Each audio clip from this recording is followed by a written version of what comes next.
秋季孩子上火、咳嗽有痰这样吃，清热去火，口感软糯清甜。准备1个雪梨，去皮切块。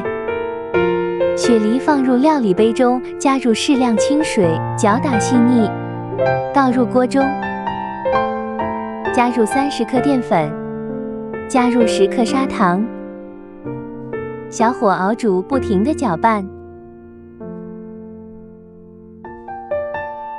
熬至这种状态即可。